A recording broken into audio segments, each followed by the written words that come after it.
तो नमस्ते प्रणाम स्वागत पर रउआ सबके राइटर केपी राज के चैनल पर। और सब बताइए आप सब कैसन बानी। उम्मीद करते हैं रउआ सब भी अच्छा हो खब। तो रउआ सब खातिर आज लेके एगो आ गइल बानी भोजपुरी ट्रैक पर भोजपुरी लोकगीत। बिल्कुल नया मैटर, बिल्कुल ब्लास्ट सॉन्ग बा। उम्मीद करते हैं अगर वह नया म्यूजिक बनवा के अब बढ़िया से गायकी करते हैं तो उम्मीद करते हैं 100% बाकी गाना बाज जाए रउआ लोग के। आज बहुत दिन पहले मोनू अलबेला के गाना एक रउआ सब सुनलो खब।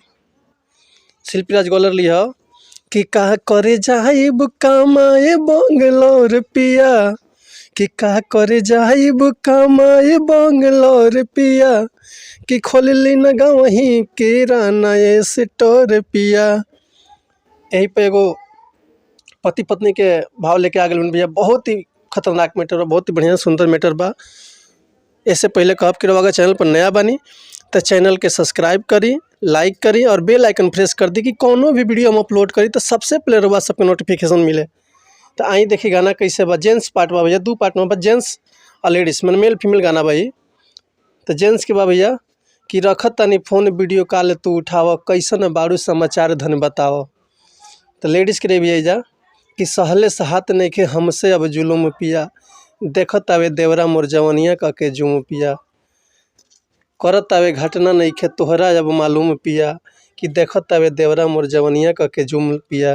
ताई देखिए कि गावे के कैसे बा, कोना भाव में गाओ बा, कोना लय में गाओ पर वह कम गा के सुनाओ थे।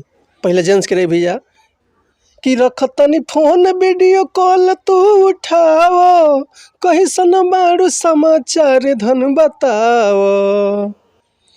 एक बाद लेडीज के भैया कि देखिए लेडीज कैसे कहती है जी तो सुनी कि सहल सहात नहीं खे हमसे अब जुलूम पिया, कि सहल सहात नहीं खे हमसे अब जुलूम पिया, देखो तवे देवरा मोर जवानिया को के जुम पिया, कि देखो तवे देवरा मोर जवानिया को के जुम पिया, कि करतावे घटना नहीं खे तोहरा अब मालूम पिया, कि करतावे घटना नहीं खे तोहरा अब मालूम पिया, कि देखो तवे देवरा मोर जवानिया को के जुम पिया, कि देखो तवे देवरा मोर जवानिया को के जुम पिया।